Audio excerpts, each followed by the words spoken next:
इस कार्यक्रम में दिखाए गए सभी तथ्य ऐतिहासिक किताबों, विशेषज्ञों और जानकारों से लिए गए हैं। कार्यक्रम का उद्देश्य किसी भी धर्म, जाति या किसी की भावनाओं को ठेस पहुंचाना नहीं है। जी न्यूज प्रस्तुत करता है टाइम मशीन, 75 वर्ष के युवा भारत की अनकही अनसुनी दास्तां अदिति त्यागी के साथ। नमस्कार, टाइम मशीन में आपका स्वागत है और आपके साथ मैं हूं अदिति त्यागी। आज टाइम मशीन में बात होगी वर्ष 1976 की, जब आजाद भारत 29 साल का हो गया था और मजबूती के साथ अपने फैसले लेने में सक्षम था। ये वो साल था जब पाकिस्तान के प्रधानमंत्री जुल्फिकार अली भुट्टो ने मांगा था इंदिरा गांधी से जयपुर के खजाने में हिस्सा, और इंदिरा गांधी ने उन्हें दो टूक कह दिया था ना। उसके बाद बुलंद हौसलों की वजह से ही पाकिस्तान के साथ मिलकर भारत ने एक प्लेन को हाईजैकर्स के चंगुल से छुड़ाया था। और यही वो साल था जब संजय गांधी ने करवाई थी 8000 लोगों की नसबंदी, और इसी साल एक फिल्म में 5 लाख प्रोड्यूसर्स ने लगाया था पैसा। तो चलिए टाइम मशीन में आपको लेकर चलते हैं 46 साल पहले, यानी साल 1976 में, और दिखाते हैं आपको उस साल के अनकहे और अनसुने किस्से।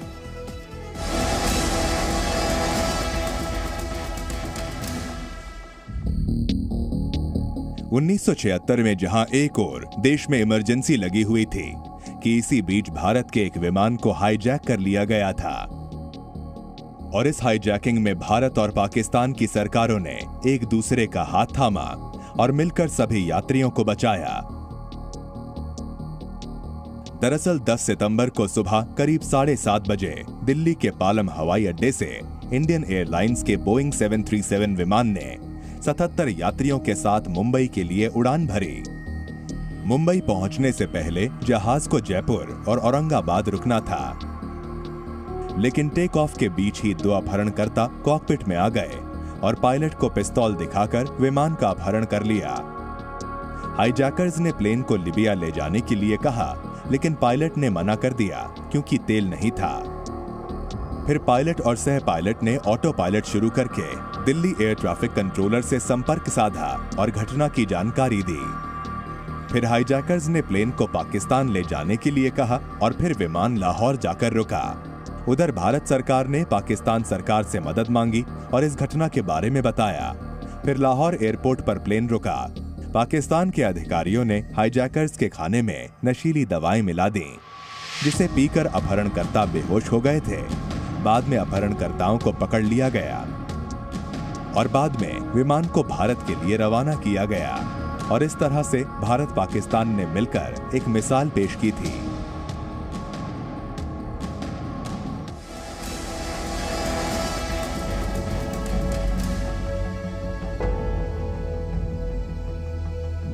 देश में आपातकाल का जब दौर आया तो बंद तहखानों से भी कई राज निकलकर बाहर आए, और इन्हीं में से एक राज था उस खजाने को लेकर जिसके लिए इंदिरा गांधी ने एड़ी चोटी का जोर लगाया, तो वहीं पाकिस्तान भी अपनी जिद पर अड़ गया। दरअसल 1976 में जयपुर की मशहूर महारानी गायत्री देवी के जयगढ़ किले में इंदिरा गांधी सरकार ने जांच पड़ताल करवाई। इनकम टैक्स द्वारा पड़ा ये छापा इसलिए किया गया ताकि किले में छुपे खजाने के रहस्य का पता लगाया जा सके और खजाने को बाहर निकाला जा सके। 10 जून 1976 को सेना और इनकम टैक्स की टीमों ने जयगढ़ फोर्ट पर रेड डाली। किले में 5 महीने तक खुदाई की गई। कहा गया इस खजाने से मिले सामान को चोरी छिपे ठिकाने भी लगा दिया गया था। सूत्रों के मुताबिक इस खजाने में लगभग 128 करोड़ की संपत्ति मिली। खजाने में 230 किलो चांदी मिलने का भी दावा किया गया। में पाकिस्तान सरकार ने भी हिस्सा मांगा क्योंकि खजाने का इतिहास भारत पाकिस्तान विभाजन से पहले का था। पाकिस्तान के तत्कालीन प्रधानमंत्री जुल्फिकार अली भुट्टो ने इंदिरा गांधी को चिट्ठी लिखी। इंदिरा ने भुट्टो को पत्र भेजकर जवाब दिया और कहा ऐसा कोई खजाना नहीं मिला।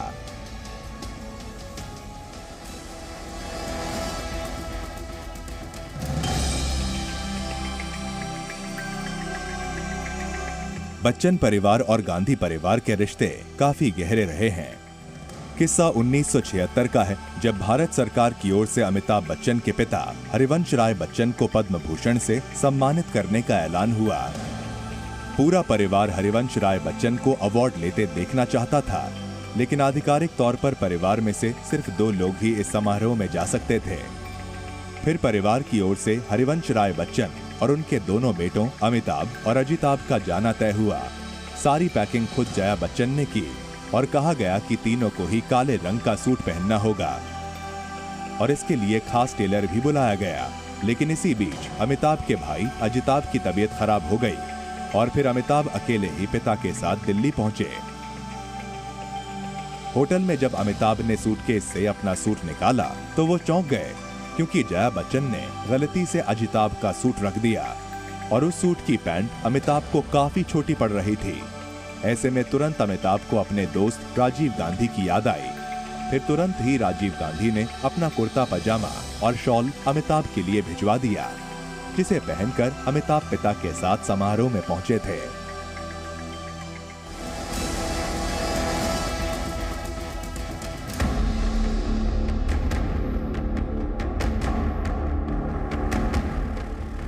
जीते जी अगर किसी व्यक्ति को मृत घोषित कर दिया जाए और फिर उस शख्स को खुद को जिंदा करने के लिए कड़ी मशक्कत करनी पड़े, क्या आप इस सब पर यकीन कर पाएंगे?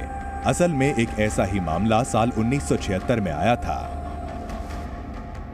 दरअसल 1976 में उत्तर प्रदेश के आजमगढ़ के रहने वाले लाल बिहारी को जीते जी ही सरकारी कागजों में मृत घोषित कर दिया गया था।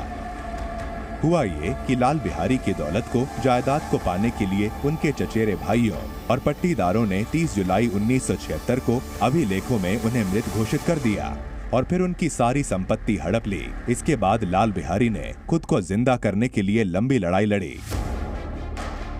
1988 में इलाहाबाद सीट से बसपा के राष्ट्रीय अध्यक्ष कांशीराम के खिलाफ वो चुनावी मैदान में उतरे। इसके बाद उन्होंने 1989 से 1990 में अमेठी से राजीव गांधी के खिलाफ चुनाव लड़ा।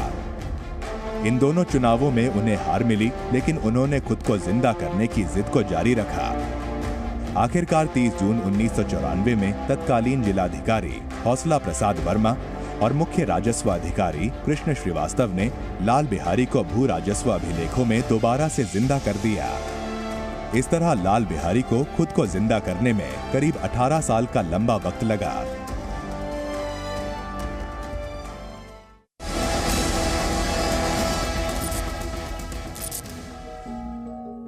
आपने ये जरूर सुना होगा कि बूंद बूंद से घड़ा भरता है, और 1976 में भी एक फिल्म के लिए कुछ ऐसा ही हुआ।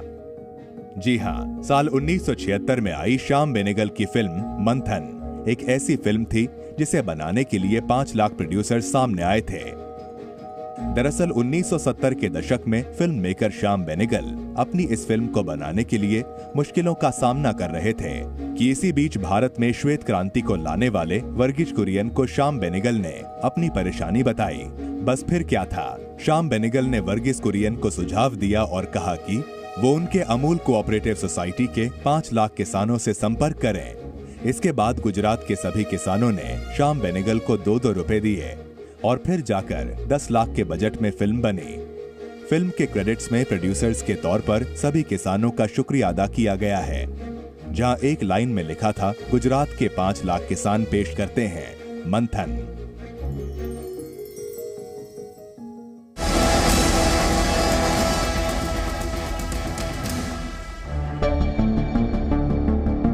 क्या आप जानते हैं कि 1976 में जब देश में आपातकाल की स्थिति थी, उसी वक्त नोएडा का निर्माण हुआ? इतना ही नहीं, बताया जाता है कि नोएडा बनने में सबसे बड़ा योगदान तत्कालीन प्रधानमंत्री इंदिरा गांधी के बेटे संजय गांधी और यूपी के तत्कालीन मुख्यमंत्री नारायण दत्त तिवारी का है। दरअसल कहा जाता है कि आपातकाल के उस दौर में संजय गांधी यूपी के तत्कालीन सीएम नारायण दत्त तिवारी के साथ लखनऊ से दिल्ली जा रहे थे। विमान दिल्ली की सीमा में दाखिल होता उससे पहले संजय को दिल्ली के बाहर यमुना के किनारे खेतों का इलाका दिखाई दिया। खिड़की से झांकते संजय ने तत्कालीन सीएम नारायण दत्त तिवारी को औद्योगिक विकास के लिए एक शहर बसाने का आइडिया दिया और बस यहीं से नोएडा के निर्माण की कहानी शुरू हो गई। नोएडा को बसाने के पीछे मकसद दिल्ली में तेजी से बस रहे कारखानों को एक नई जगह देना था और फिर आखिरकार नोएडा एक नए शहर के रूप में बना और आज नोएडा दिल्ली एनसीआर का हिस्सा है।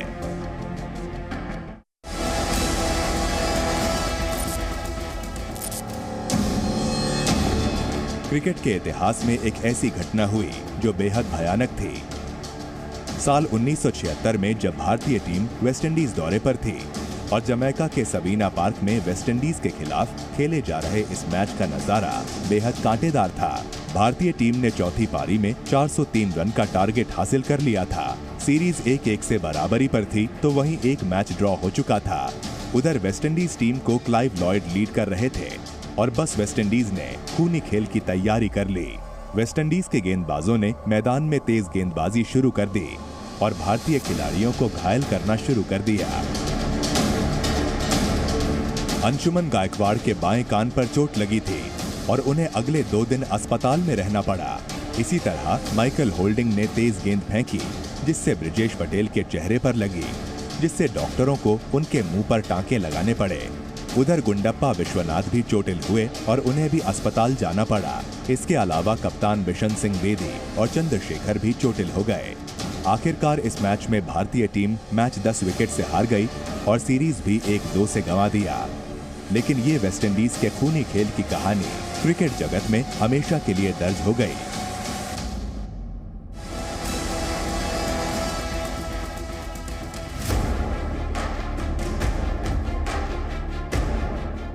संविधान में 42वां संशोधन साल 1976 में किया गया, जब देश में इंदिरा गांधी की सरकार थी और देश आपातकाल की स्थिति से गुजर रहा था।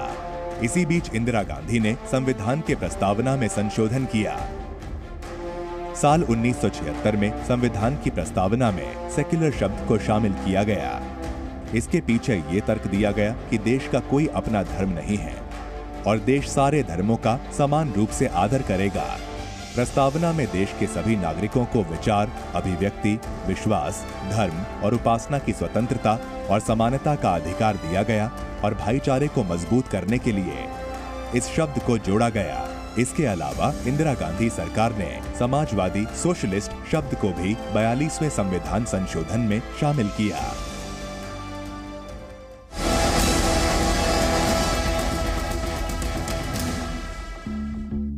आपातकाल के दौरान जिसका सबसे ज्यादा नाम छाया वो थी इमरजेंसी की ग्लैमर गर्ल, जिसने इंदिरा गांधी के बेटे संजय गांधी के कहने पर 8000 लोगों की नसबंदी करवाई थी। इमरजेंसी की ग्लैमर गर्ल रुखसाना सुल्ताना संजय गांधी की खास दोस्त हुआ करती थी, जबकि इंदिरा गांधी और संजय की पत्नी मेनका गांधी रुखसाना को कतई पसंद नहीं करती थीं। लेकिन संजय गांधी की मेहरबानी के चलते रुखसाना से पंगा लेने की गुस्ताखी कोई नहीं करता था और यही वजह है कि संजय गांधी के कहने पर 1976 में रुखसाना ने 8000 लोगों की नसबंदी कराई। संजय गांधी का मानना था कि बढ़ती आबादी ही देश की सारी समस्याओं की जड़ है और यही एक तरीका है जिससे जनसंख्या पर कंट्रोल किया जा सकता है। बस फिर क्या था, इसके चलते उन्होंने सारी सरकारी मशीनरी को इस परिवार नियोजन में झोंक दिया था। इसके लिए पुरुषों की नसबंदी की जाने लगी। कांग्रेस नेता रशीद किदवाई की किताब 24 अकबर रोड के मुताबिक दिल्ली में नसबंदी की जिम्मेदारी संजय गांधी ने अपनी दोस्त रुखसाना सुल्ताना को सौंपी। रुखसाना ने जामा मस्जिद इलाके में करीब 8000 लोगों की नसबंदी कराई। इसमें 60 साल के बुजुर्ग और 18 साल के नौजवान शामिल थे। नसबंदी करवाने के बाद सरकार से रुखसाना को कथित तौर पर 84,000 रुपए मिले।